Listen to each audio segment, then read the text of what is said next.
Hola a todos, ¿cómo están? Muy buenas noches ya.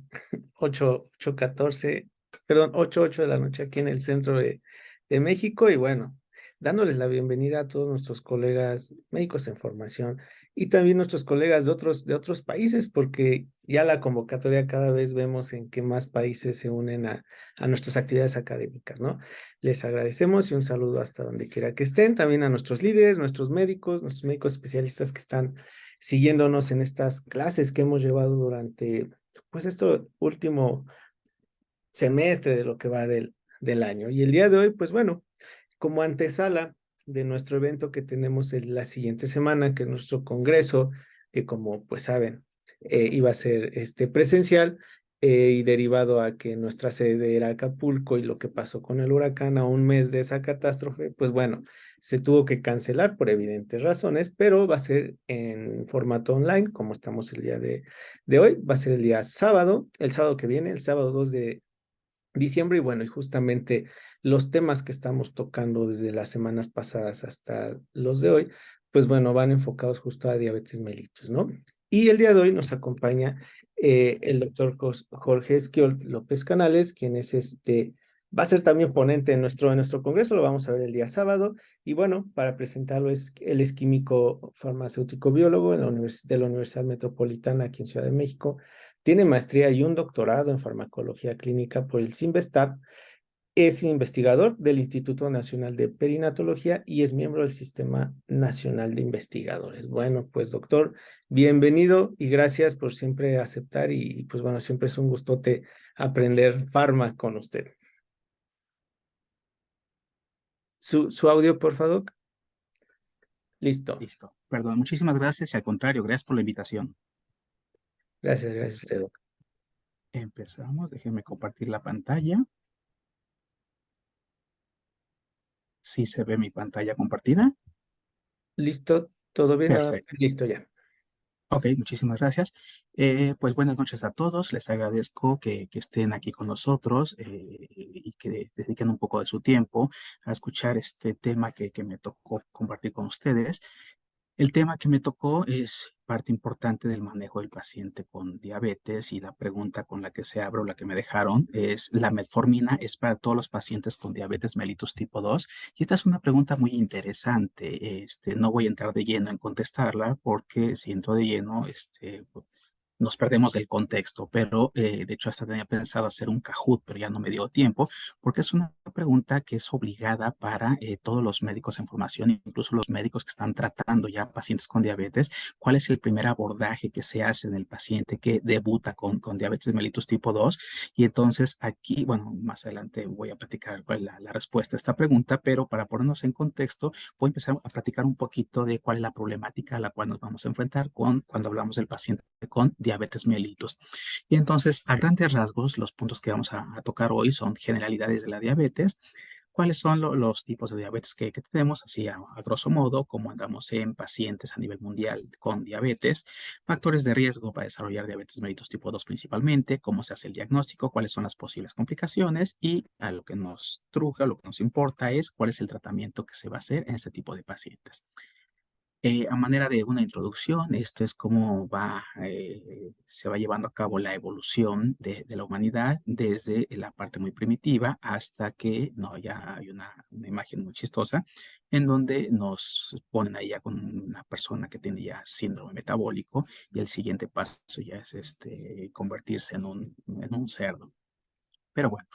A manera de introducción, ¿qué es la diabetes mellitus o la definición? Nosotros sabemos que la diabetes comprende un grupo, perdón, de trastornos metabólicos que tienen un fenotipo que es hiperglucemia. Todos los pacientes diabéticos se sabe que cuando empiezan a tener cifras aumentadas de glucosa, empiezan a tener diferentes manifestaciones, diferentes síntomas, signos de síntomas, pero a grandes rasgos, esta hiperglucemia que tienen los pacientes que tienen diabetes puede ser consecuencia de varios factores o uno de varios factores. Por ejemplo, uno de los más comunes es que esta hiperglucemia sea consecuencia de que el paciente no tiene o no secreta insulina, es decir, una deficiencia en la secreción de insulina. Esto debido principalmente a que estamos hablando de una enfermedad autoinmune, es decir, la diabetes mellitus tipo 1, en la cual se producen anticuerpos que van contra las células beta pancreáticas y al momento de que acaban con esas células beta pancreáticas se deja de producir insulina. Segunda causa, una disminución en el consumo de glucosa. ¿Qué significa esto? Una disminución en el consumo, aquí se están refiriendo los libros de medicina interna a una disminución en el gasto, es decir, que la persona no esté gastando, no esté consumiendo la glucosa que está adquiriendo. Es decir, aquí nos estamos refiriendo a los malos hábitos alimenticios y también a la falta de ejercicio, es decir, no hago nada de ejercicio, no estoy consumiendo, gastando mi glucosa y eso se traduce en aumentos en las concentraciones de glucosa. Y por último, un aumento en la producción de glucosa, principalmente por vías hepáticas, es decir, por aumentar la gluconeogénesis y cualquiera de las otras vías que me lleven a aumentar las concentraciones de glucosa. Entonces, a grandes rasgos, todo estudiante sabe que cuando hablamos de diabetes se relaciona con niveles aumentados de glucosa. Ahora bien, ¿cómo andamos de cuántos tipos hay de pacientes o de diabetes? Hay varios tipos, cada vez están saliendo nuevos tipos. En mis tiempos conocíamos la diabetes mellitus tipo 1, la tipo 2, y teníamos la gestacional, diabetes mellitus tipo 1, que se conoce como la insulino dependiente, que es la vieja nomenclatura, ahora ya nada más se le dice diabetes mellitus tipo 1, la tipo 2, que es la que viene relacionada con este tema, que viene de la mano con el desarrollo de síndrome metabólico, la diabetes gestacional, que es una diabetes que se presenta durante el embarazo y que da como consecuencia que el producto nazca macrosómico. Tenemos otros tipos de diabetes que se conocen como modificaciones genéticas y se les llama tipo MODI, y aquí son modificaciones genéticas en enzimas claves en la vía de síntesis de glucosa, y entonces tenemos varios tipos de MODI. Incluso también aquí entra una diabetes inducida por fármacos, tenemos MODI 1, MODI 2, etcétera, y la inducida por fármacos. Y la más nuevecita que acaba de salir es la diabetes tipo LADA, que esta es la diabetes del adulto, de diabetes mellitus del adulto. Esta es le llaman algunos diabetes 1.5 o diabetes combinada o diabetes doble, le dicen, depende del libro que se revise, porque en la diabetes de tipo LADA se tiene una combinación de diabetes mellitus tipo 1 y diabetes mellitus tipo 2. Entonces, es la más nueva que hay, es, digamos, el abordaje es pues, difícil, porque como es un mix entre diabetes tipo 1 y diabetes tipo 2, el abordaje no es clásico como lo que vamos a platicar ahorita de que eres tipo 1 o eres tipo 2 y te doy tu tratamiento farmacológico. Pero bueno, ¿cómo andamos para ir aterrizando a la problemática que tenemos en cuanto a pacientes con diabetes mellitus? Resulta que, de acuerdo con la Federación Internacional de la Diabetes, hizo una proyección del número de pacientes con diabetes que vamos a tener al año 2045. Y resulta que pasa algo muy interesante. Ustedes pueden ver en su diapositiva cómo se presentan unos circulitos que tienen, perdón, en la parte de arriba es el número de pacientes en millones que se va a tener en el año 2045 y en la parte inferior es el número de pacientes que se tenían con diabetes al año 2017. Estas son proyecciones del año 2017 al año 2045. Y ustedes pueden ver que depende de la zona geográfica es el impacto que va a tener el aumento en el número de pacientes con diabetes. Llama mucho la atención en esta imagen el número de pacientes con diabetes va a haber en África. Muchos pensarían que en África, pues bueno, pues debido a las condiciones que se manejan, no debería tener un incremento tan grande en el número de pacientes diabéticos. Sin embargo, las proyecciones que se dan es que para el año 2045 el continente africano va a tener más poder adquisitivo y al momento de tener más poder adquisitivo, esto se traduce en cambios en las medidas higiénico-dietéticas, un cambio en la alimentación y entonces una vida más sedentaria. Si ustedes pueden analizar todo esto, se puede observar que el único continente que tiene un aumento de más del doble en el número de pacientes con diabetes va a ser el continente africano.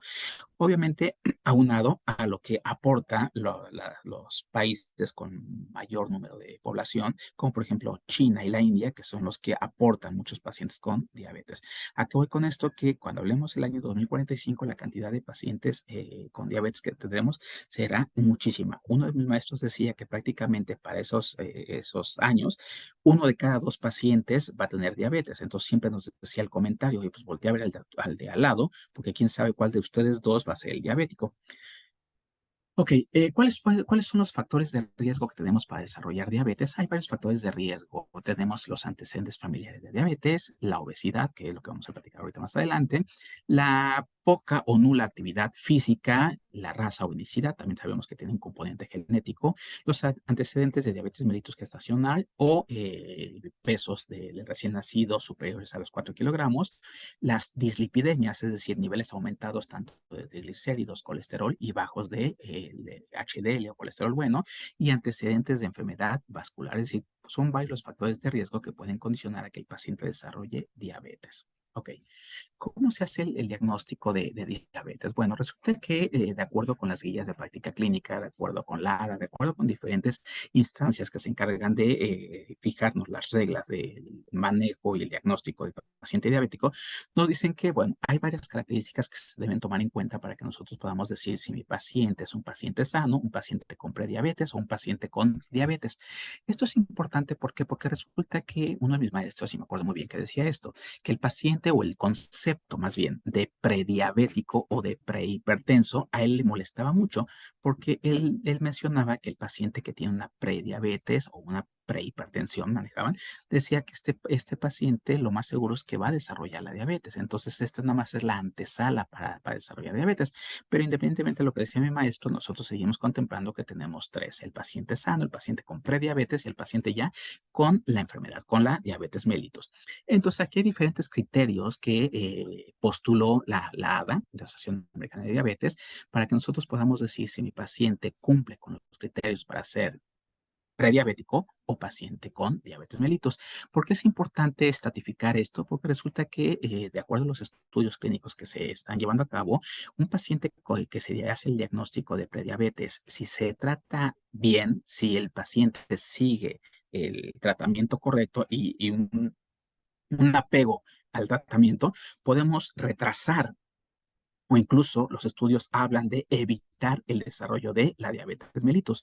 El problema que tenemos con esto es que siempre necesita apoyo del paciente, es decir, que el paciente se comprometa a seguir los lineamientos que se le van a fijar para poder evitar el desarrollo hacia una diabetes mellitus.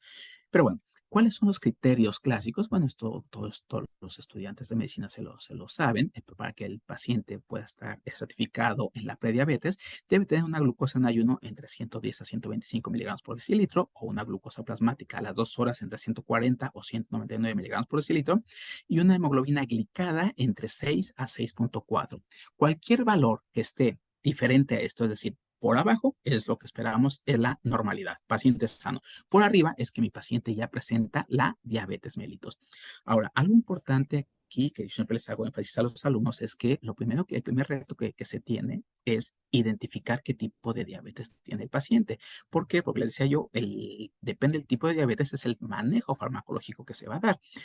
Antes era más fácil porque se decía, ¿sabes qué? Diabetes mellitus tipo 1 es autoinmune, se da en la juventud y si pasabas determinada edad decías, ya te libraste de la tipo 1, ahora preocúpate por la tipo 2. Ahora tenemos el problema de que en la diabetes mellitus tipo 2 tenemos edades de inicio cada vez más tempranas. Antes se veían edades de inicio ya en el adulto, ahora tenemos niños de 12 años que ya tienen diabetes mellitus tipo 2. Pero si a esto le empezamos a sumar la nueva clasificación de la diabetes tipo 1.5 o la diabetes LADA, en la cual no se presentan anticuerpos, pero ya tenemos alteraciones en las concentraciones de glucosa y o puede haber anticuerpos. Esta es medio engañosa porque puede o no haber presencia de anticuerpos y entonces se puede presentar incluso a edades más tempranas, pero con parte del cuadro clínico de la diabetes mellitus tipo 2. Entonces, el primer reto que ustedes tienen, doctores, es primero saber qué tipo de diabetes tiene mi paciente, porque depende del tipo de diabetes, es el abordaje que voy a realizar. Dicho esto, para poner un poquito en contexto hacia dónde vamos, a cuál es la problemática que tenemos, vamos a echarnos un clavadito hacia atrás para ver cuál es el problema. El problema que mencionamos es que el paciente cursa con niveles aumentados de glucosa. Estos niveles aumentados de glucosa, por lo regular, en la mayor parte de los casos, es debido a que la insulina no está haciendo su función. Y si no está haciendo su función, puede ser por dos causas. Uno, o que el paciente no está sintetizando insulina y en consecuencia no hace su función, es decir, diabetes mellitus tipo 1, o el paciente sí sintetiza insulina, pero aquí hay de dos opciones: la insulina que está sintetizando es de baja calidad o bien el problema que tenemos, que es en el caso de la diabetes mellitus tipo 2, el problema que tengo es a nivel del receptor, es decir, el receptor no escucha, el receptor no sigue las indicaciones y se presenta lo que se llama resistencia a la insulina. Entonces nosotros sabemos que la insulina es sintetizada en forma de una preprohormona, es decir, una preproinsulina. En esta imagen les pongo cómo se lleva, más bien cuál es la forma que tiene esta preproinsulina Y también debemos saber que al ser una preprohormona, tenemos que quitar estas partes precursoras, este pro, para dejar a la insulina solita. Entonces, nosotros en el organismo tenemos enzimas que se llaman convertasas, PC convertasa 1, PC convertasa 2. Rápidamente, ¿qué hacen estas convertasas? Lo único que van a hacer es que cortan las cadenas. Recordemos que la insulina está constituida por dos cadenas, cadena A, cadena B, mediante enlaces disulfuro. Bueno, lo que hacen las PC convertasas es que cortan el péptido guía, el péptido señal, o también llamado péptido conector. Y entonces, cuando las convertasas cortan aquí, lo que hacen es que nos sintetizan o nos dejan a la insulina, pero además nos dejan a este que va a ser clave, porque vamos a ver más adelante que también se manda a cuantificar, que es el péptido conector. Esto es importante, ¿por qué? Porque debemos recordar que cuando las PC convertasas cortan a la molécula de insulina, nosotros liberamos en cantidades equimolares a la insulina junto con su péptido C. Por lo tanto, cuando nosotros que debemos saber si el paciente está sintetizando insulina o no está sintetizando, lo ideal sería ir a cuantificar la insulina, pero tenemos el problema de que la vida media de la insulina es muy corta y es muy difícil cuantificarla. Por lo tanto, entonces se sacó otra estrategia que es cuantificar a su parte complementaria, que es el péptido conector. Por lo tanto, en los estudios que se mandan a realizar para ver si el paciente anda sintetizando o produciendo insulina o ver cómo anda las células beta pancreáticas indirectamente, le mandamos al paciente a cuantificar el péptido conector y entonces depende de las concentraciones que nos den de péptido conector, como sabemos que se liberan en cantidades equimolares, lo mismo que tenga yo de péptido C, en teoría es lo mismo que debería tener de insulina. Entonces nosotros en base a ese péptido decimos, si está sintetizando y o liberando insulina, quiere decir entonces que tu problema está a nivel de receptor. ¿O qué crees? No tengo nada de péptido C. Bueno, es que entonces tienes una enfermedad autoinmune que está haciendo que no liberes insulina y en consecuencia que no liberes péptido conector. Pero bueno, dicho esto, una vez que la insulina es sintetizada, cuando necesitamos que la insulina se libere, recordemos que la insulina se libera principalmente en situaciones en las cuales tenemos que disminuir las concentraciones de glucosa. Es decir, después de cargas de glucosa, la insulina es la hormona contrarregulatoria, que es la que se encarga de bajar las concentraciones de glucosa. A grandes rasgos, ¿cómo le hace esto? Bueno, nosotros sabemos que después de una carga de glucosa, los niveles de glucosa van a aumentar. Bueno, estos niveles de glucosa aumentados lo que van a hacer es que son captados por transportadores de glucosa. Hay varios transportadores de glucosa. Me interesan aquí nada más dos. Los GLUT, que son transportadores de glucosa, el GLUT2, que se expresa en la célula beta pancreática, y el GLUT4. Bueno, el GLUT2, ¿qué es lo que va a hacer? Lo que va a hacer es que si vio que aumentaron las concentraciones de glucosa, este GLUT va a permitir el paso de la glucosa y en la célula beta pancreática lo que va a hacer es que los niveles aumentados de glucosa van a entrar en la famosa glucólisis, es decir, al fin y al cabo, ¿para qué queremos glucosa? Para obtener ATP, la moneda energética. Por lo tanto, cuando yo consumo glucosa y esta glucosa entra vía transportador GLUT2, voy a ocasionar un aumento en la producción de ATP. ¿Y esto de qué me sirve? Que cuando aumento las concentraciones de ATP aquí en la célula beta pancreática, yo tengo un canal de potasio que se llama canal de potasio que es sensible al ATP. Su nombre lo dice, se abre o se cierra en respuesta a los niveles de ATP. Si suben o bajan, este canal de potasio o se abre o se cierra. Bueno, ¿qué es lo que pasa aquí? Cuando yo aumento las concentraciones de ATP, este canal de potasio lo que va a hacer es que sensa que hay mucho ATP y lo que hace es que se cierra. En cuanto se cierra el canal de potasio sensible al ATP, sus cargas positivas se van a quedar aquí adentro y como las cargas positivas se quedan aquí adentro, genera un cambio en el potencial, haciéndolo más positivo. Ustedes recordarán que a esto se le llama despolarización. Bueno, lo que va a hacer entonces, debido a que se cierran los canales de potasio, es despolarizar a la célula. Cuando yo despolarizo a la célula, tengo unos canales que están aquí a un ladito que se llaman canales de calcio voltaje dependientes, es decir, que se abren o se cierran dependiendo del voltaje que se tenga. Como obviamente aquí hubo un cambio de voltaje, es decir, se hizo más positivo, los canales de calcio voltaje dependientes van a responder abriéndose. Y cuando se abren los canales de calcio, este calcio entra y cuando entra, yo siempre le digo a los chicos que el calcio es la niñera de todos los, principalmente de todas las moléculas que estén contenidas en vesículas. Por lo tanto, este calcio lo que va a hacer es que va a agarrar las vesículas de insulina y va a favorecer su exocitosis. Va a favorecer que la insulina salga de las células beta pancreáticas. ¿Para qué? Para que haga su chamba. ¿Para que haga qué? Para que baje las concentraciones de glucosa principalmente. ¿Cómo hace esto? Lo explico aquí. La insulina, cuando sale, se tiene que unir aquí a un receptor que es un receptor de tipo tirosincina, que es el famoso receptor de la insulina. Una vez que la insulina se une al receptor de tipo tirosincina, echa a andar un montón de vías de señalización. Aquí no me interesa entrar en todas las vías de señalización, pero sí me interesan dos, fíjense bien. Cuando la insulina se une a su receptor, lo que hace es que favorece la expresión o la translocación de otro transportador de glucosa, el GLUT4 que había mencionado hace rato. Entonces, cuando favorece la síntesis y la translocación del GLUT4, este GLUT4 se va a las células y entonces aquí se trasloca, sale y esto lo que hace es que permite la captación de glucosa. Y cuando capta la glucosa, esta glucosa la empieza a almacenar en forma de glucógeno. Y así es como una carga de glucosa favorece la liberación de insulina y la insulina baja en consecuencia las concentraciones de glucosa. Este es uno de los efectos que hace la insulina, pero tiene varios. La insulina favorece, otro efecto muy interesante es que favorece la síntesis o participa, perdón, la síntesis de proteínas. De ahí que entonces en el caso de los pacientes que tienen diabetes mellitus tipo 1, como no tienen insulina, ellos pues obviamente son personas muy delgadas, no tienen esta síntesis de proteínas, al contrario, tienen un catabolismo de las proteínas y tiene varios efectos que tiene la insulina. Esta diapositiva es importante, ¿por qué, doctores? Porque aquí lo que quiero que quede claro es este receptor, esta molécula que está ahí en rojo, porque resulta que el problema que estamos teniendo o que se tiene en la mayor parte de los pacientes que tienen diabetes mellitus tipo 2 es el receptor. Es decir, que mi receptor no está funcional, no me está escuchando, tengo resistencia a la insulina. ¿Cuál es el problema que tengo con esto? Que fíjense bien, el organismo, en el caso del paciente que tiene diabetes mellitus tipo 2, que es un paciente que tiene obesidad, que es hipertenso, que tiene dislipidemias, el organismo lo que hace es que le dice, oye, baja tus concentraciones de glucosa. Ok, libera insulina, pero cuando libera insulina, la insulina llega y trata de unirse al receptor, pero como el receptor es un receptor que está alterado, el receptor no le va a hacer caso.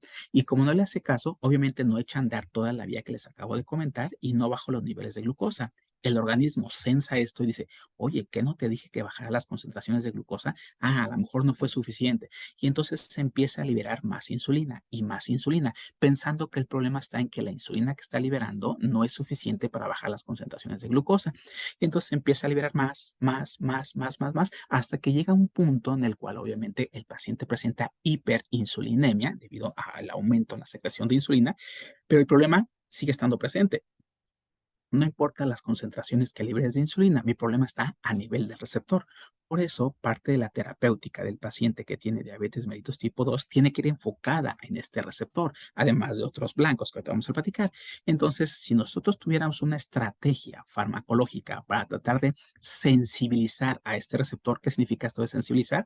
Es decir, de decirle, oye, ponte las pilas, ¿no? O sea, haz tu chamba y entonces que ya se sensibilice, que mejore la sensibilidad por la insulina, es decir, que en cuanto vea insulina, la reconozca y diga, ah, ok, ya sé, tú cuando vienes tengo que llegar, dejar que se una a mí, al receptor, y echar a andar mi vía de señalización. Bueno, ¿cuál es el problema que tenemos en la diabetes mellitus tipo 2, que es hacia donde queremos ir encaminados? Que el problema del paciente que tiene diabetes tipo 2 es que este paciente es un paciente que tiene lo que se conoce como el octeto nominoso, o el famoso síndrome metabólico, síndrome X, etcétera. Entonces, este paciente es un paciente que tiene obesidad, sobrepeso, paciente que tiene hipertensión, paciente que tiene disfunción endotelial, paciente que tiene dislipidemias, es decir, colesterol malo por los cielos, colesterol bueno por los suelos.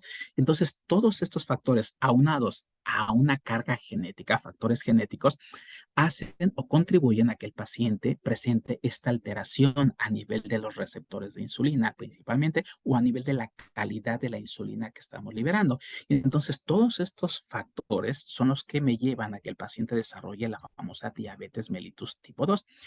Esto, el problema que tenemos es que a la larga, si no tenemos un buen tratamiento del paciente con diabetes mellitus tipo 2, vamos a terminar por empezar a implementar tratamientos farmacológicos que no eran bien vistos, pero que en la actualidad ya se suelen dar. ¿Cómo a qué me estoy refiriendo? Me estoy refiriendo a darles insulina. Es decir, antes se decía, no, ¿cómo le vas a dar insulina a un paciente con diabetes mellitus tipo 2? Y sí la produce. Pues sí, pero el problema que estamos teniendo ahorita es que ya los pacientes que no están muy bien controlados, y ahorita vamos a platicar de un concepto que se llama hemoglobina glicada. Es decir, estos pacientes no se cuidan, entonces pues ya hay que dar la terapia de insulinización. Pero bueno, ¿cómo podemos hacer el tamizaje para saber si mi paciente tiene diabetes? O bueno, resulta que aparte de que los datos clásicos del paciente, que tiene las famosas PES. Obviamente aquí son tres P's clásicas, que es la polifagia, poliuria, polidipsia.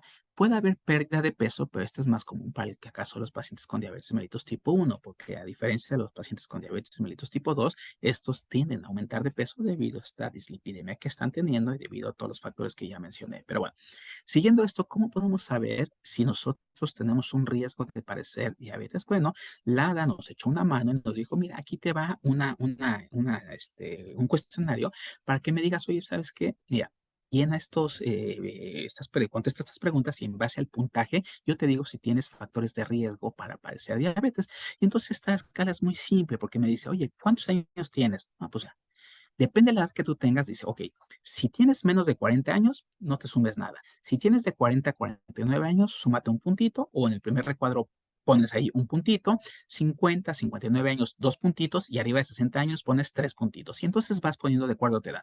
Después dice, ¿eres hombre o mujer? No, pues que soy hombre. Ah, pues ¿qué crees? También es un factor, ¿sabes qué? Vamos a ponerte un puntito. Y entonces empieza a hacer una serie de preguntas que ustedes pueden ir viendo en la diapositiva que ustedes van llenando y en base al puntaje que ustedes pusieron de acuerdo a las respuestas que se están presentando ahí, ustedes cuentan al final, ¿sabes qué? Listo. ¿Cuántos puntos tienes? Bueno, aquí algo importante también les preguntan, ¿cuál es tu peso? Y entonces, en base al peso, nosotros debemos tomar en cuenta que el peso que debe tener el paciente es esta parte que déjenme que se les señalar por aquí, anotar, es el peso que está en esta tabla, justo en esta parte. ¿Vale? Entonces, justo esta parte es el peso que debemos tomar en cuenta. Si mi paciente, de acuerdo a la talla, de acuerdo a la talla, corresponde con el peso que debe tener, decimos, ah, bueno, sabes que no te sumo nada, no hay ningún problema. Pero resulta que si el paciente no está en este peso y como podemos ver del lado derecho empieza a tener un aumento de peso, pues entonces aquí ya le empezamos a asumir, sabes que tienes un puntito, tienes dos puntitos, etcétera. ¿Vale? Ok.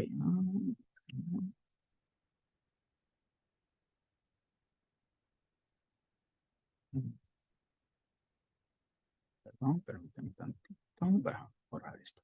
Ok, dicho esto entonces, en base al puntaje que se tenga, nosotros podemos tener una idea. Entonces, la ADA nos dice que arriba de 5 puntos tienes un mayor riesgo de tener diabetes mellitus tipo 2. ¿Vale? Dicho esto entonces, que lo que sí, déjenme regresar aquí, listo, ok. Resulta que, ay, perdón, que al momento de hacer el diagnóstico también se sugiere realizar lo siguiente, hacer una prueba de microalbuminuria y relación albúmina-creatinina para ver cómo anda la función renal de mi paciente, viene de la mano con esta determinación de la tasa de filtrado glomerular, una revisión de neuropatía, perdón, aquí no hay un error, neuropatía con la prueba del monofilamento para ver cómo anda la sensibilidad, la valoración de fondo de ojo para descartar ya niveles o posible ceguera debido a las concentraciones aumentadas de glucosa, es decir, la retinopatía diabética, una examinación de la piel, presenta acantosis, que es uno de los datos característicos que presenta el paciente con diabetes mellitus tipo 2, hipodistrofias, valoración del riesgo cardiovascular, aquí se mandan diferentes pruebas, rayos X, un electro, lípidos, función hepática, cuantificar los niveles de vitamina B12 y también se sugiere realizar el índice tobillo-brazo para detectar o descartar enfermedad arterial periférica. Una vez que ya se hace el diagnóstico, entonces ya viene el tratamiento, que es lo que nos está importando ahorita. Entonces, ¿cuál es el abordaje que se va a realizar en el paciente con diabetes mellitus? Bueno, lo primero y lo más importante es un tratamiento combinado. ¿Qué significa esto? Que algunos pacientes optan por que solamente reciban tratamiento farmacológico y dicen, ¿sabes qué? A mí no me importa que me digas que haga ejercicio, que haga terapia en dieta, no lo voy a hacer, empieza con el tratamiento farmacológico. Esto no es lo ideal, aunque muchos pacientes lo hacen, aquí el tratamiento tiene que ser un tratamiento multidisciplinario. Entonces, lo primero que se le recomienda al paciente, y usted lo sabe muy bien, es que cambie sus hábitos alimenticios primero. Es muy difícil, lo sé, pero sí se puede. Educar al paciente, es decir, hacerle ver que el hecho de que tenga diabetes mellitus no significa que hasta ahí va a acabar la vida o que ya de aquí en adelante va a ir en decremento, no, hay que educar al paciente, hacerle ver que es una enfermedad crónico-degenerativa, pero pues que se puede sobrellevar con medidas higiénico-dietéticas y con tratamiento farmacológico. En la medida de lo posible, se recomienda realizar actividad física. Aquí muchos me preguntan, oye, es que el problema que tenemos es que si estamos hablando de que son pacientes con diabetes mellitus tipo 2, que son pacientes que tienen una obesidad y en algunos casos obesidad mórbida, ponerlos a hacer ejercicio, pues como que tampoco es tan correcto, me los vas a infartar, tienen toda la razón. Aquí la recomendación es que la actividad física sea acorde a cada paciente, o sea, no a todos los pacientes les vamos a poner a hacer lo mismo, entonces es caso por caso. De hecho, por eso se dice que el tratamiento tiene que ser individualizado, es caso por caso. Y en caso de que fracase todo este tratamiento, bueno, todo este esquema, se puede ya empezar con el tratamiento farmacológico. Entonces, si nosotros dividimos, o para resumir esto, el tratamiento que tenemos es no farmacológico y el tratamiento farmacológico. Es importante que se empiece siempre por el tratamiento no farmacológico porque hay pacientes que con solamente estos abordajes nutricionales, con la terapia de educación, la actividad física, pueden controlar las cifras de glucosa y no necesitan el tratamiento farmacológico. Claro, estos son los menos de los pacientes. La mayor parte de los pacientes terminan con 2 o más medicamentos para tratamiento de la diabetes. Pero dicho esto, entonces, ¿cuál es el tratamiento no farmacológico? Modificación del estilo de vida, actividad física. En la medida de lo posible se recomienda hacer 150 minutos de ejercicio a la semana, lo que se traduce en 30 minutos de ejercicio al día. Repito, dependiendo del paciente y es caso por caso. Entonces, eso sería actividad física y terapia nutricional. Una dieta mediterránea compuesta por frutas, vegetales, aceite de oliva, en la medida de lo posible, legumbres, cereales, pescado y moderada ingesta de vino tinto durante los alimentos. De hecho, aquí había una controversia entre poner o no vino tinto, pero se ha visto que pequeñas cantidades de vino tinto pueden tener efectos cardioprotectores y aumenta los niveles de HDL. Entonces, por eso dejaron esta ingesta moderada de vino tinto. En pacientes en pacientes diabéticos ya que tienen tratamiento o manejo con insulina, hay que tratar de cuidar la ingesta de carbohidratos complejos porque los riesgos que tiene de hipo o hiperglucemias son muy constantes y valorar regularmente la salud bucal para evitar el riesgo de infecciones. Ahora sí, ¿cuál es el tratamiento farmacológico en caso de que fracasemos en el abordaje nutricional, en el cambio del estilo de vida? Viene el tratamiento farmacológico. Y entonces el tratamiento farmacológico hay muchos, hay y salen y siguen saliendo nuevos fármacos. ¿Por qué? Porque es una enfermedad que es muy común, que hay que atacarla por varios puntos de vista. Entonces, dentro de los grupos farmacológicos que tenemos para el tratamiento de la diabetes, tenemos el que nos vamos a centrar hoy, que son las famosas biguanidas, ejemplo, metformina. Tenemos sulfonilureas, que son los secretagogos de insulina, tiazolidedionas, inhibidores de alfa-glucosidasa, incretinas, inhibidores de DPP4 y los más recientes que son los inhibidores del transporte SGLT, que bueno, no son charlas, no son importantes para esta charla, nos vamos a centrar en las biguanidas. Dicho esto, entonces, viene la pregunta con la que se abrió la plática. ¿La metformina es para todos los pacientes con diabetes mellitus tipo 2? Y entonces, aquí se los dejo en su terreno, fíjense bien. Si llega un paciente debutando con diabetes mellitus tipo 2 en la cual le acabamos de hacer el diagnóstico de que crees felicidades o no felicidades, sino que crees hoy ya tienes oficialmente el diagnóstico de diabetes, ¿cuál sería el primer abordaje a realizar? Y entonces, por esta pregunta, ¿la metformina es para todos los pacientes con diabetes mellitus tipo 2? La respuesta es depende. ¿Depende de qué? Depende del paciente. Por lo regular, en el 95-98% de los casos, todos los pacientes que debutan con diabetes mellitus tipo 2, el abordaje, de acuerdo con las guías de práctica clínica, de acuerdo con la ADA, de acuerdo con la Federación Internacional de la Diabetes, de acuerdo con la agencia que ustedes me digan, todas recomiendan empezar con metformina. Entonces ustedes me dirán, bueno, ¿y entonces por qué estás diciendo que depende? Depende del paciente. Porque resulta que hay criterios para que ustedes puedan ocupar metformina como parte del manejo inicial. Y uno de esos criterios es la hemoglobina glicada. Y aquí hago el énfasis, es glicada, no glucosilada, pero bueno, entonces aquí lo que nos importa es la hemoglobina glicada. Hay una regla que es, depende de las cifras de hemoglobina glicada, es si empiezo o no con el tratamiento con metformina. La única condición que tengo para que yo no empiece el manejo farmacológico del paciente con diabetes mellitus tipo 2, que no empiece con metformina, es si este paciente presenta cifras de hemoglobina glicada por arriba de 9. Si el paciente tiene cifras de hemoglobina glicada por arriba de 9 o el paciente tiene glucosas en ayuno arriba de 300 miligramos por decilitro, el manejo no es metformina inicial, el manejo es insulina. ¿Vale?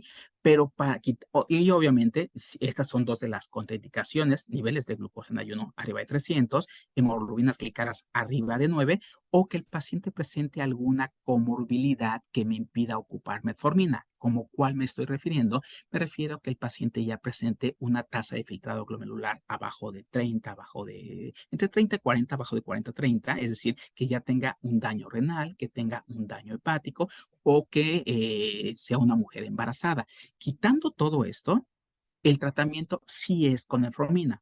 Entonces, yo me acuerdo cuando hacían esta pregunta, ¿la metformina se puede dar para todos los pacientes? Aquí yo siempre le respondo, la respuesta es, nuevamente, depende, pero en el 95-98% de los casos la respuesta es sí, pero además no solamente se ocupan los pacientes con diabetes mellitus tipo 2, es decir, sino que también se ocupa en otros pacientes. ¿A qué voy con esto? Es decir, que tengas o no diabetes, la metformina es uno de los fármacos que se está vendiendo como pan caliente. Decía uno de mis maestros que es como el hongo michoacano, te sirve prácticamente para todo. Y otra vez voy a platicar parte de sus efectos. Entonces, la metformina se ocupa, sí, en la mayor porcentaje de los pacientes, pero incluso pacientes no diabéticos también se les está dando manejo con metformina. Y entonces aquí tenemos esta tablita que es muy bonita, que esta nos habla del algoritmo de cómo se lleva a cabo el abordaje del paciente con diabetes mellitus tipo 2. Y entonces el manejo inicial siempre se recomienda empezar con metformina, quitando las contraindicaciones o las excepciones que acabo de mencionar, pero se empieza con metformina. ¿Por qué? Porque la metformina tiene varias cosas interesantes, tiene varias cosas bonitas. Número uno, la metformina no es considerada como propiamente un fármaco hipoglucemiante.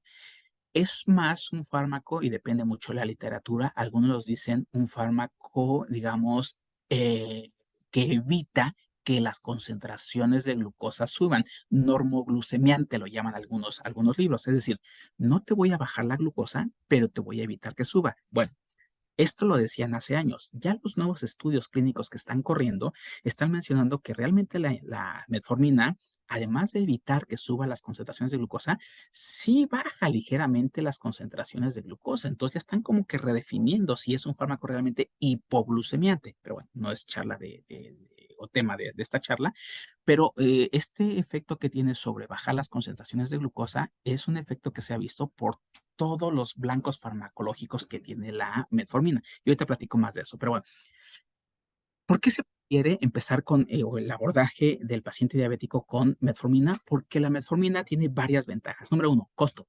Es de los medicamentos más baratos que se hay. La biodisponibilidad tiene buena biodisponibilidad. Tiene, digamos, ahorita para resumirlo, un perfil farmacocinético muy bonito, muy elegante, que hace que se pueda dar libremente, o no libremente, obviamente con su receta médica, en los pacientes.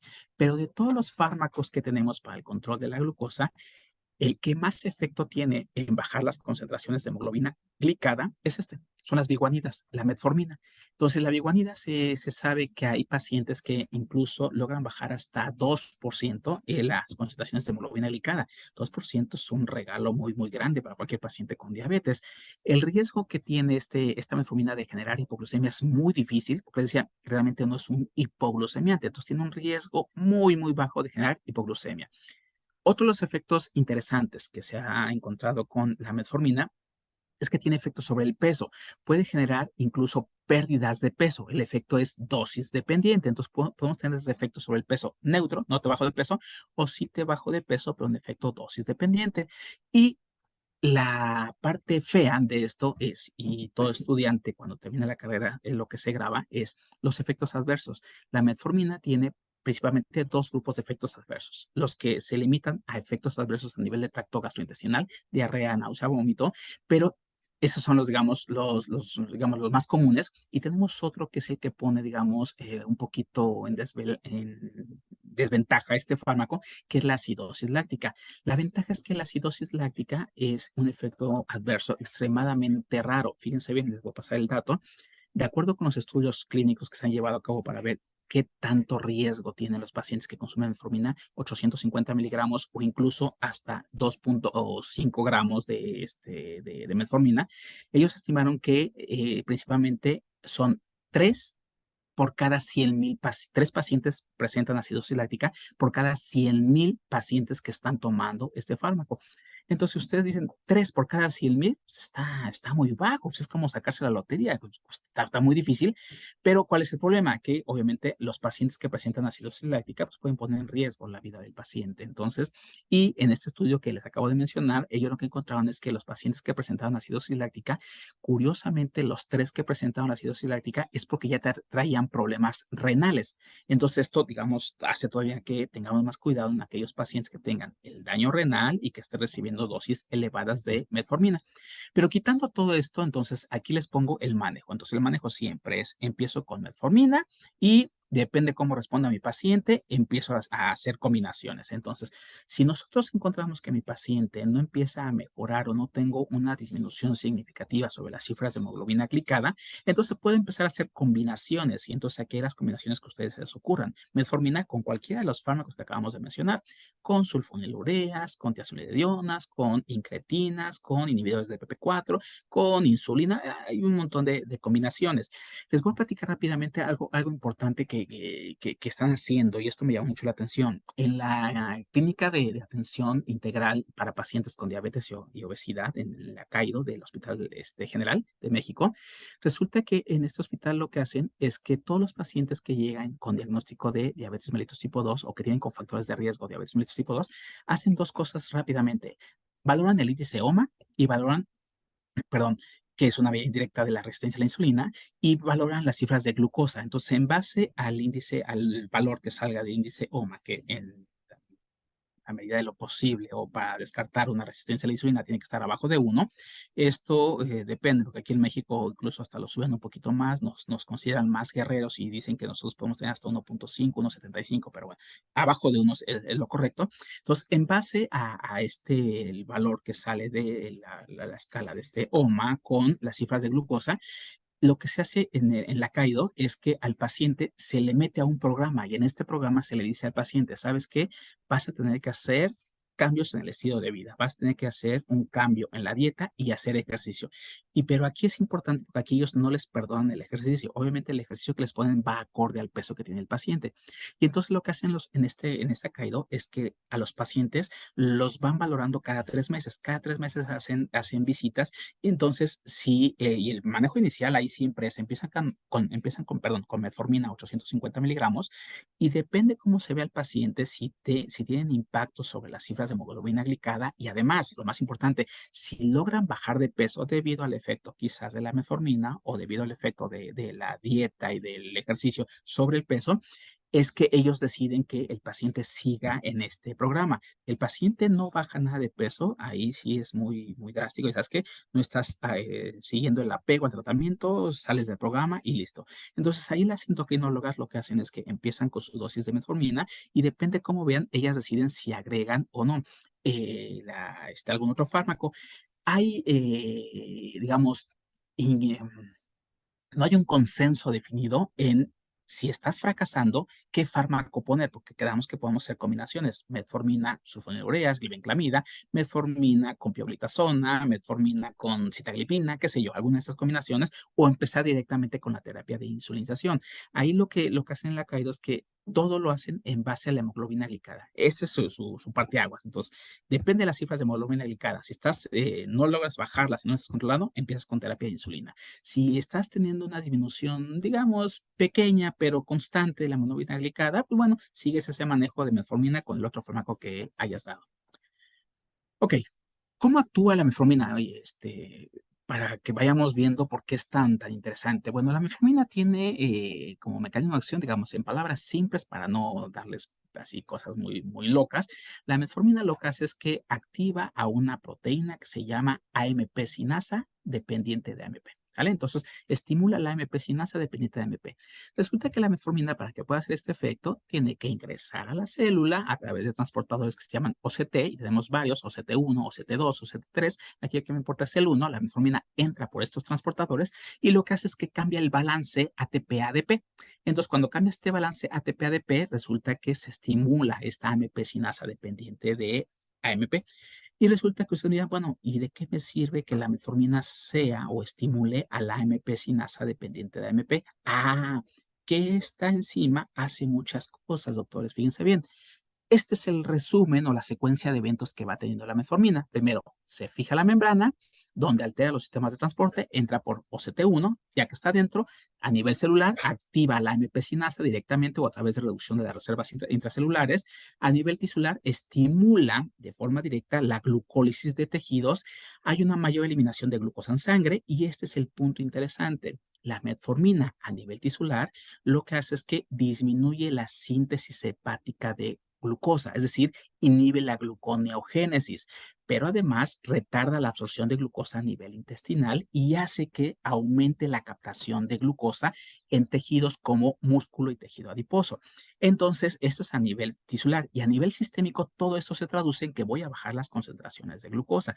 Pero aquí lo interesante está en que al momento que yo estimulo la AMP sinasa, vean todos los efectos que hay, y estos son pocos. Cuando se estimula la AMP sinasa, la metformina lo que hace es que tiene efectos sobre varias vías de señalización. Disminuye el apetito y la absorción de glucosa, disminuye la producción hepática de glucosa, lo que acabo de mencionar, aumenta la captura de glucosa y disminuye la lipólisis, mejora la secreción de insulina al disminuir la glucotoxicidad y lo más importante es que disminuye la resistencia a la insulina. ¿Se acuerdan que habíamos dicho que el problema de la diabetes tipo 2 es que como es un paciente con sobrepeso, este sobrepeso lo que hace es que genera estas alteraciones a nivel del receptor de la insulina y me lleva a la resistencia a la insulina? Bueno, yo siempre digo a los chicos, la metformina es un sensibilizador del receptor de insulina. Es decir, que la metformina llega y le dice al receptor, órale, ponte a trabajar. Y entonces ya cuando mejora o disminuye la resistencia a la insulina, el receptor se activa, se pone las pilas y empieza a hacer su chamba, que es unirse a la insulina y aumenta la expresión de los GLUTs. Pero estos son solo pocos de los efectos bueno, algunos de los efectos, perdón, que hace la metformina. Aquí les pongo otros efectos. Estos son efectos que ya son efectos que se han visto recientemente, estudios que se llevan a cabo el año pasado, el año antepasado, o sea, son estudios ya muy recientes, en donde se ha visto que la metformina, además de hacer lo que acabo de platicar, inhibe el crecimiento de adipocitos, altera la morfología de las células madre, aumenta la secreción de adiponectina en el tejido adiposo, suprime el apetito. De ahí, de aquí, de todo esto que vamos a platicar, es que voy a llegar a los usos clínicos que tiene la metformina. Pero bueno, suprime el apetito, mejora la resistencia a la leptina y aquí tiene un efecto dual, porque fíjense bien, tiene efectos sobre leptina y sobre grelina, es decir, lo que hace es que apaga la grelina y aumenta la leptina, que es la de la saciedad comparada con grelina, que es la del hambre. Entonces se ha visto que la metformina lo que hace es que baja las concentraciones de grelina y aumenta las concentraciones de leptina, lo cual hace que se tenga saciedad más temprana. Aumenta los niveles de GLP, es una de las incretinas que también contribuye a que favorezca perdón, que se reduzcan las concentraciones de glucosa.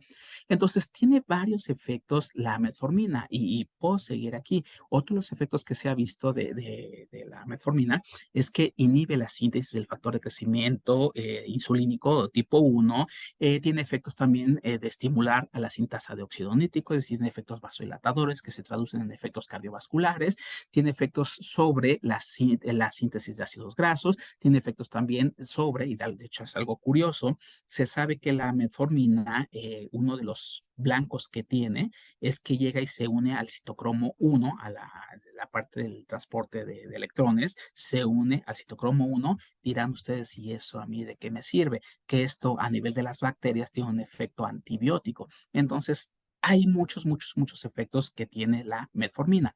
A grandes rasgos, un poquito de farmacología. ¿Qué características tiene la metformina?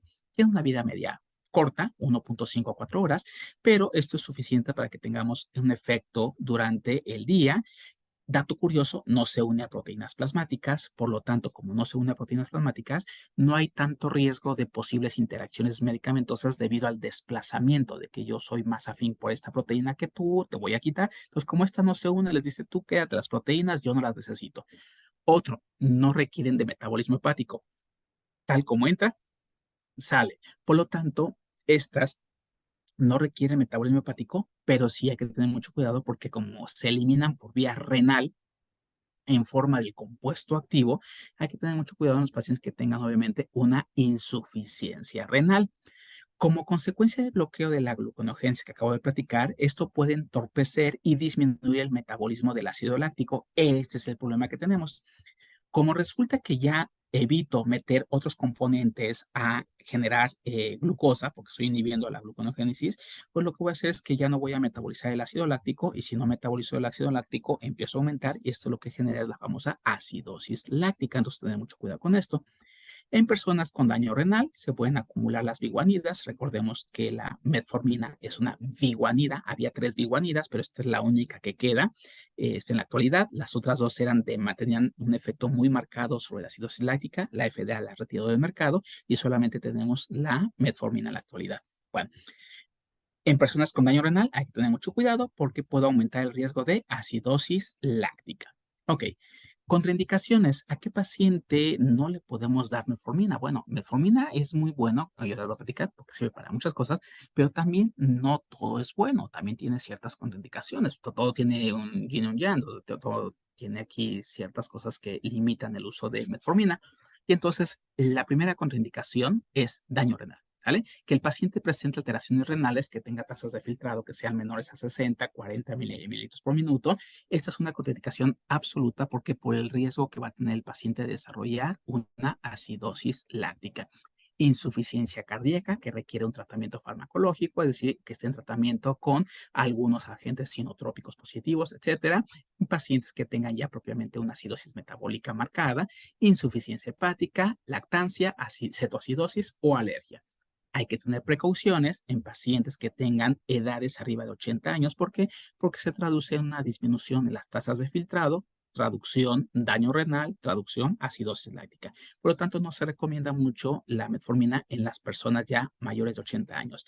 Tener cuidado en pacientes que tengan o que hayan tenido, perdón, un infarto agudo del miocardio por los requerimientos de oxígeno y en la ingesta excesiva de alcohol. Se ha visto que cuando se combinan de forma, cuando se genera esta interacción alcohol, metformina, se puede también aumentar el riesgo de esta acidosis láctica. Se debe suspender temporalmente en estudios radiológicos con contraste, en cirugía mayor y en situaciones que requieran o que involucren un daño renal, como por ejemplo deshidratación, diarrea, infección con riesgo de choque. Pero ¿cuál es la parte interesante? Esta es la parte interesante, es la parte que voy a terminar con esto, para no agobiarlos. La metformina tiene muchos usos. La metformina, el uso clínico inicial para lo que fue desarrollada es para el control del paciente con diabetes mellitus tipo 2 y para tratar de llevar a progresión la prediabetes hacia la diabetes. Entonces, los usos clínicos que tuvo originalmente era la prediabetes y la diabetes mellitus tipo 2. Pero ¿cuál es la cuestión con metformina? Que metformina, conforme han ido pasando los años, se han hecho más y más y más estudios y entonces todo el mundo ha encontrado que tiene un montón de efectos y curiosamente todos los efectos que vamos a platicar ahorita son debidos a la estimulación de esta enzima, a la AMP sinasa dependiente de AMP. Esa es la parte de aguas, porque esa es la que va a participar en todo, tiene participación en todos los blancos, fíjense bien. Se ha visto, perdón, que la metformina se puede ocupar en la terapéutica del cáncer. Entonces, aquí depende el tipo de cáncer. Por ejemplo, el melanoma. Se ha visto que una de las cosas que tiene la metformina es que sirve en los pacientes con melanoma. ¿Cuál es el mecanismo que se ha postulado aquí? Bueno, resulta que se sabe que lo que hace la metformina cuando estimula esta AMP sinasa es que favorece la apoptosis de este tipo de células que tienen daño. Entonces favorece esta apoptosis celular.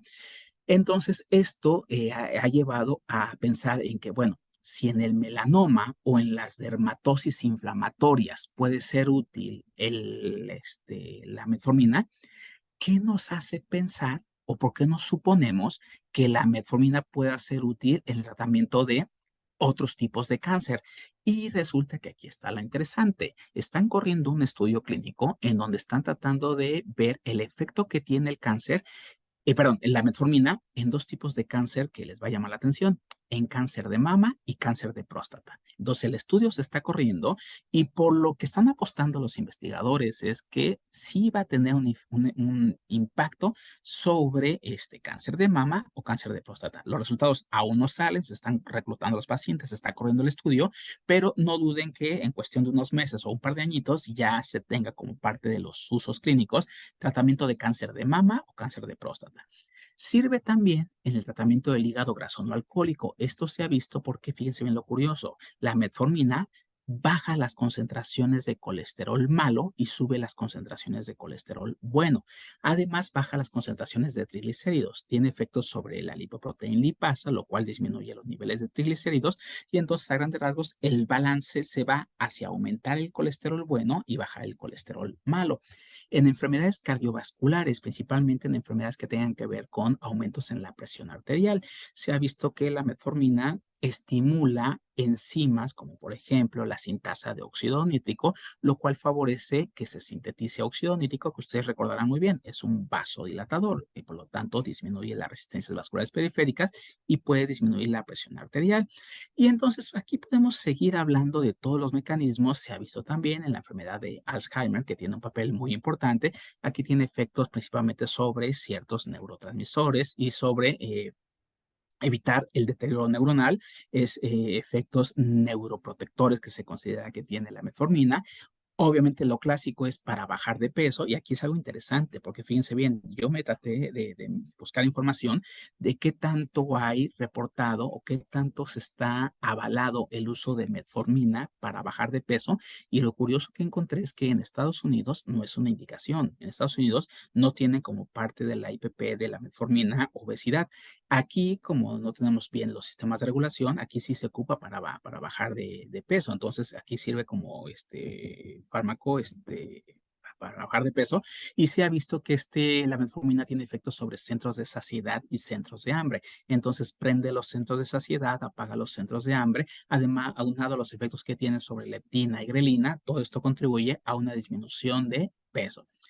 En comorbilidades de diabetes se ha visto también que la metformina disminuye el deterioro renal, disminuye la progresión de neuropatía diabética, de nefropatía diabética, retinopatía diabética, es decir, sirve o retrasa la progresión de las comorbilidades de la diabetes, sirve como antimicrobiano. Este es un estudio interesante. Se vio que, fíjense bien lo interesante, que la metformina hacía algo similar a lo que hace el trimetoprim. ¿Se acuerdan que el trimetoprim bueno, se junta con una sulfonamida, con sulfametoxazol, y ahí en consecuencia inhiben la síntesis de folatos? Bueno, lo que hace la metformina es que inhibe también la síntesis de folatos aunado al efecto que tiene sobre el citocromo 1. Entonces, tiene varios efectos interesantes. Entonces, se está tratando de explorar el efecto que tiene sobre otro tipo de bacterias, porque empezaron con un grupo, digamos, pequeño de bacterias y entonces están tratando de aumentar el espectro bacteriano para ver hasta qué tipo de bacterias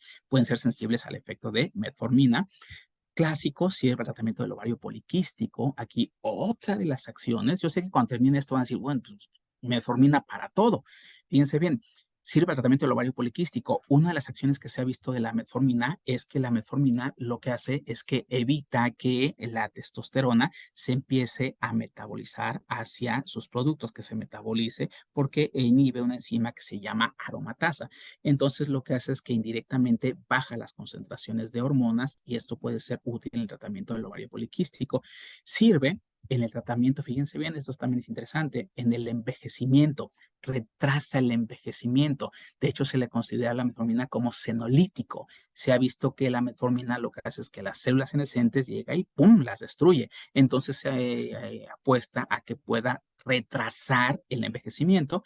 Tiene efectos nefroprotectores. Bueno, ya no voy a explicar cada uno de esos porque si no nos vamos a perder. Y decía mi maestro que el cerebro aguanta hasta que la nalga aguanta. Entonces, no perder más tiempo, tiene efectos nefroprotectores, tiene efectos también sobre hirsutismo, las dermatosis inflamatorias, en la pubertad precoz, en la radioterapia, y sigue la matando, tiene muchos usos clínicos que se están documentando, pero digamos, todavía no está la evidencia científica tan grande como para que ya se pueda decir, ¿sabes qué? Sirve para esto. Entonces, resumiendo todo esto, por eso la metformina es uno de los fármacos que se empieza y es el manejo inicial del paciente con diabetes mellitus tipo 2, y por eso les decía en un principio, se ocupan los pacientes con diabetes mellitus tipo 2 y en los que no tienen diabetes. ¿Por qué?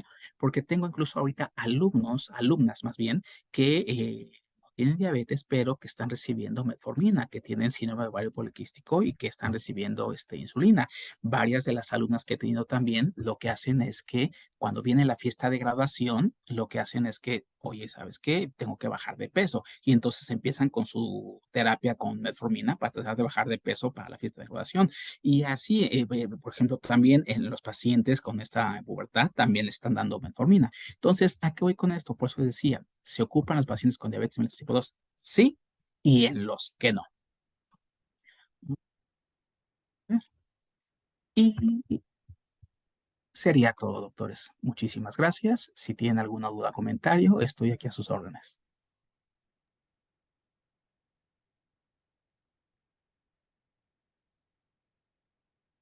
Muchas gracias, Doc, de verdad, por estas super masterclass de farmacología. Y pues sí, tiene mucha razón, ¿no? De alguna manera, y yo considero que a lo mejor la metformina es el fármaco más vendido del mundo. Yo creo que sí lo es. Por ahí, antes de dar la palabra al doctor Eric, que tiene la mano arriba, si tiene alguna pregunta en el chat, las van poniendo y se las hacemos al doctor Jorge Esquiols. Y bueno, algo importante, por ahí escuché a algunos especialistas, algunos endocrinos que dicen, para un paciente con diabetes mellitus tipo 2, si tu médico te recetó 500 miligramos de metformina, no sirven 500, deben ser 1 gramo o más, pero la presentación viene 500 u 850. Entonces, ¿qué tan cierto sería eso de que 1 gramo es lo mínimo que deberíamos dar? De hecho, no es muy correcto, porque, por ejemplo, en esta Kaido que les platicaba yo, la del Hospital General, ahí la dosis base con la que se empieza son 850 miligramos. Entonces, ellos empiezan con 850 miligramos y a los pacientes que obviamente siguen y tienen un buen apego, les va muy bien con 850 miligramos. Obviamente, también me tocó ver otros pacientes que en lugar de 800 miligramos, esos tenían ya 2.5 gramos. Entonces, pero andaban bien los tipos. Pero no, ahí yo creo que es caso por caso, pero yo he visto que se empieza con 850 miligramos. Perfecto, muchas gracias. Le damos la palabra al doctor Eric. Puedes activar tu micrófono, por favor. ¿Qué tal, doctor? Buenas noches. Hola, ¿qué Primero que tal? Buenas noches. nada, agradezco mucho la ponencia que dio, muy detallada, muy explícita. Mi duda va respecto a dos puntos. Primero que nada, si hay un horario, digamos, el mejor horario para tomar la metformina, tiene que ser acompañado de alimentos en un momento dado que solo necesitemos una dosis para nuestros pacientes. Y la segunda es con respecto a que, a pesar de que la metformina sí tiene un costo pues bastante accesible, por ejemplo, en las comunidades donde me toca trabajar, pues las personas son mucho de similares, de genéricos. Sí hay mucha diferencia entre los medicamentos patentes en cuanto a la metformina y el genérico. Ok, muchísimas gracias. Son preguntas muy interesantes. Me encanta esa pregunta.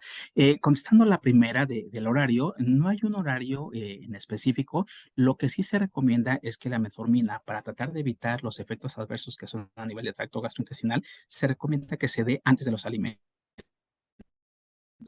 Entonces, esto se recomienda que se dé de 30 a 60 minutos antes de los alimentos.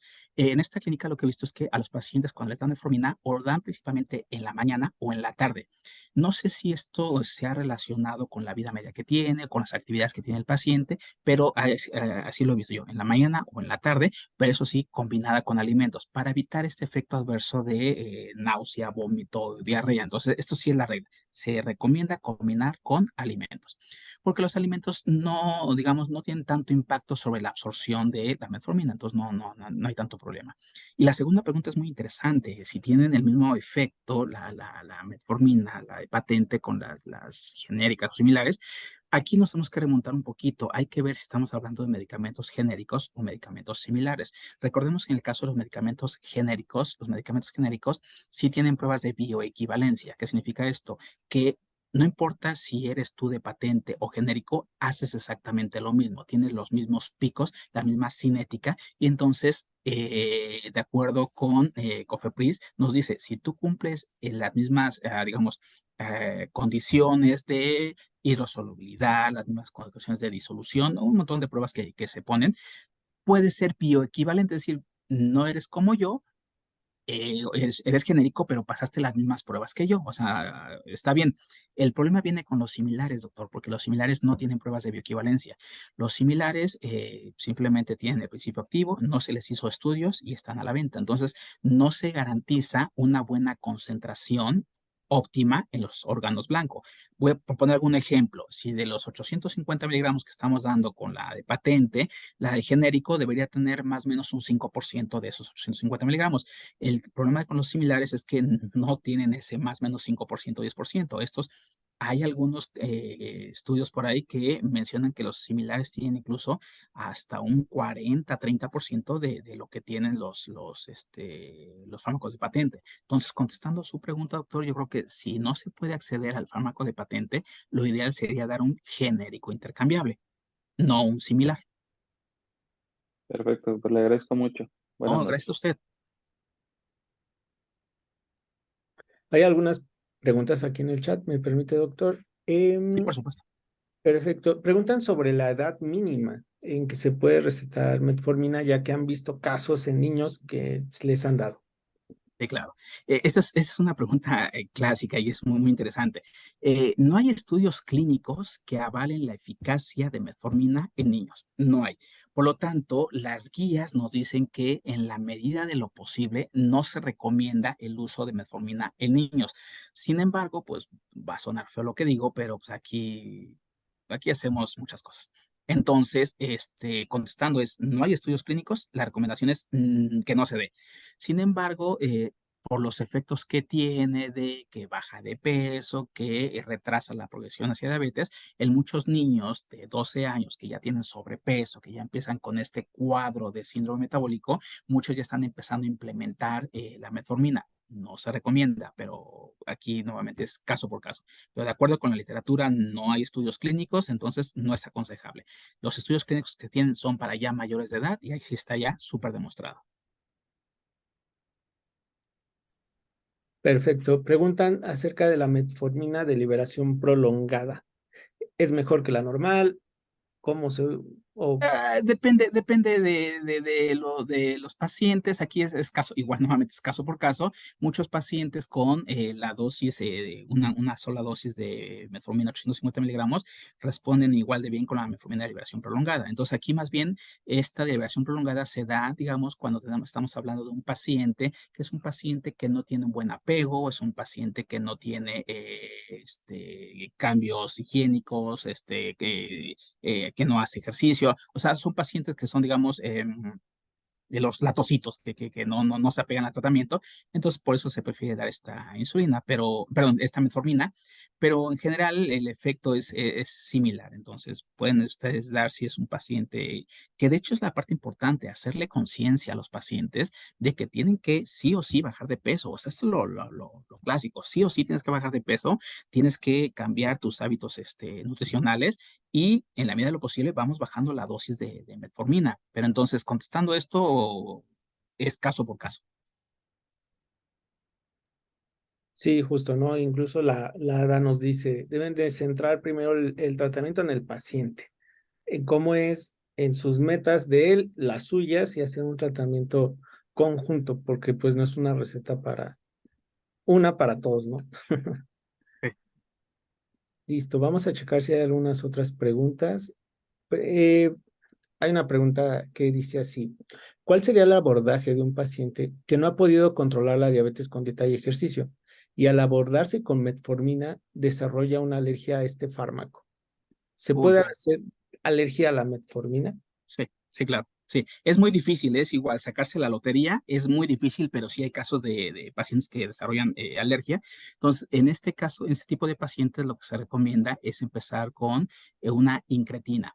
La vieja escuela nos decía que podíamos empezar con sulfonilureas, que podíamos empezar con glibenclamida, pero ya en la actualidad no se recomienda mucho el uso de estos secretagogos de insulina porque a la larga van a ocasionar que el paciente necesite la terapia de insulinización. Entonces, esto ha ido cambiando. Entonces, en la actualidad, el paciente que por alguna contraindicación, alguno, en este caso por la hipersensibilidad que tiene a la metformina, lo que se recomienda es dar, o podemos dar, o las incretinas, se pueden dar incretinas, o incluso ya lo más nuevo, que son los inhibidores de SGLT, la empaglifosina, dapaglifosina y todos estos fármacos ya muy nuevos.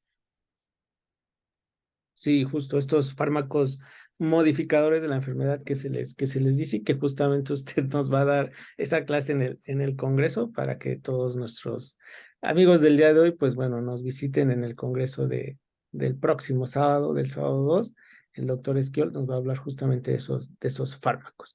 Hay una pregunta sobre la metformina, nada más para darlo, para bajar de peso, sin el diagnóstico de diabetes, ¿qué tan correcto sería? Bueno, ¿en México o en dónde? Es que aquí lo digo porque aquí en México es correcto. Aquí en México sí se sigue dando, sin ningún problema, sin que haya, sí hay estudios, pero digamos en población mexicana no están tan detallados los estudios. Entonces, contestando la pregunta, aquí en México sí se está dando, sí hay disminuciones significativas de peso, pero hay que tener mucho cuidado porque el efecto de disminución de peso es un efecto dosis dependiente.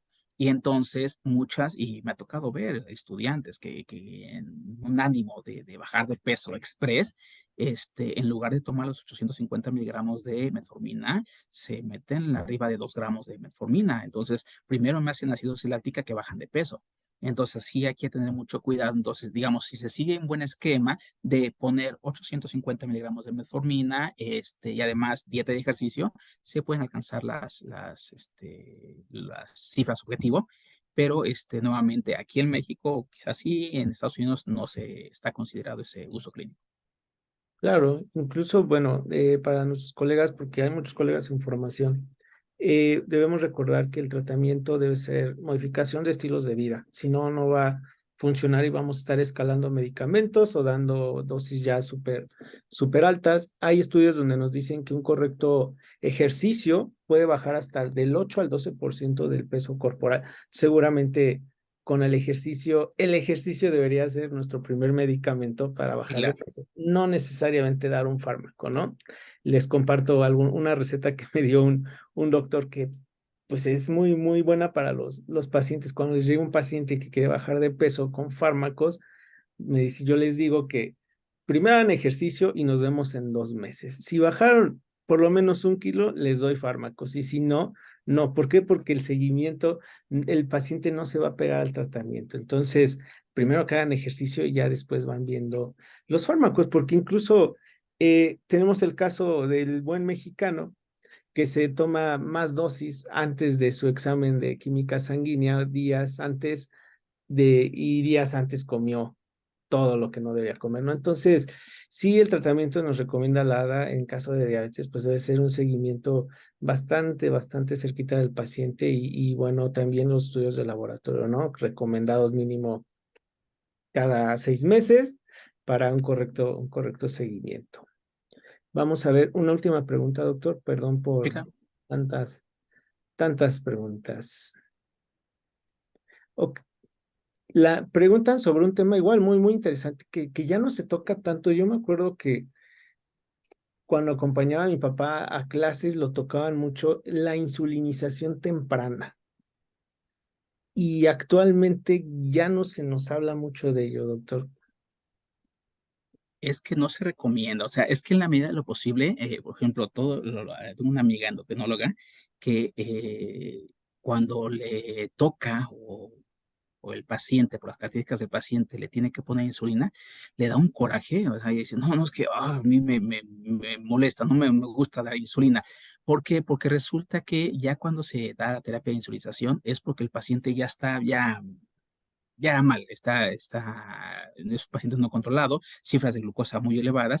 Entonces, en la medida de la posibilidad, todo lo que hacen es no llegar a esa terapia de insulinización. De hecho, por eso, cuando hacen este tratamiento, por ejemplo, el paciente con diabetes mellitus tipo 2, que le dan sulfonilureas, glibenclamida, por ejemplo, el riesgo que se tiene es que ya sabemos que a la larga el paciente voy a acabarme las células beta pancreáticas y le voy a dar o va a necesitar de insulina. Entonces, lo que están haciendo ya las los nuevos lineamientos es que antes de que te acabes a las células beta pancreáticas, mejor rotas el tratamiento, mejor evitas llegar a esta terapia de insulinización y empiezas a dar modificadores de la enfermedad, empiezas a dar otros fármacos, porque si ese tabú, digamos, podemos llamarlo, no cualquiera le entra a la terapia de insulinización. Entonces, por eso yo creo que ya lo han dejado mucho de lado. Perfecto. Listo, pues bueno, le agradecemos, doctor, su No, gran gracias a usted. ponencia. Si hay algunas preguntas más específicas, pues bueno, nos las pueden hacer llegar a nuestro WhatsApp o a nuestro correo y se las hacemos llegar al doctor para que nos responda personalmente. Y pues bueno, de nuevo, gracias, Doc, y nos vemos la siguiente semana, el día sábado, con su clase y seguro va a estar muy padre. Esperamos que sí. Gracias Ya. por la invitación, que estén muy bien. Buenas noches. Buenas noches, doctor. Y bueno, les dejé en el chat la asistencia del día de hoy. Para quienes no la han visto, déjenme reenviarla. Denme un segundo. Listo, ahí está. Y bueno, también un aviso importante. El día lunes, este próximo lunes, tenemos una sesión académica especial que es previa al Congreso, que justamente es sobre otro de los mitos o de las cosas que los investigadores los echamos a veces a pelear en cuanto a este nuevo término, en la remisión de la diabetes mellitus, ¿no? Entonces los invitamos, vean, es el día lunes a las 8 de la noche, la doctora Jessica Nanús, internista del Hospital ABC, y un servidor, vamos a tocar el tema de remisión de la diabetes mellitus tipo 2 y los avances en el estudio de probióticos, ¿no? Porque ya ahora usamos los probióticos como coadyuvantes en el tratamiento de múltiples enfermedades, ¿no? Pero se está centrando mucho en la investigación en pacientes obesos, con síndrome metabólico y con diabetes mellitus tipo 2. Entonces vamos a revisar la referencia de qué cepas son las más estudiadas para que si algún día las tenemos al alcance, pues bueno, poder usarlas de manera segura y no usarlos como que todos sirven para todo, que no es así. Y bueno, también ese día al final de la sesión se rifarán 2 becas al 100% para nuestro congreso, que les repito es el 2 de diciembre, es sábado, y bueno, se van a rifar al final, recordando que también tendrán constancia por la asistencia. Entonces, el registro a esta clase ya se encuentra en nuestras redes sociales, pueden revisarlas, MedScientific en Facebook e Instagram, ya están ahí los enlaces para que se puedan registrar y apartar su lugar, porque solo hay 500 lugares y créanme que se van a llenar. Entonces, pues gracias a todos y estamos en contacto. Si hay alguna duda, pues bueno, el Zoom se queda abierto unos 5 minutos más para poderlas responder. Que tengan muy buena noche y estamos en contacto.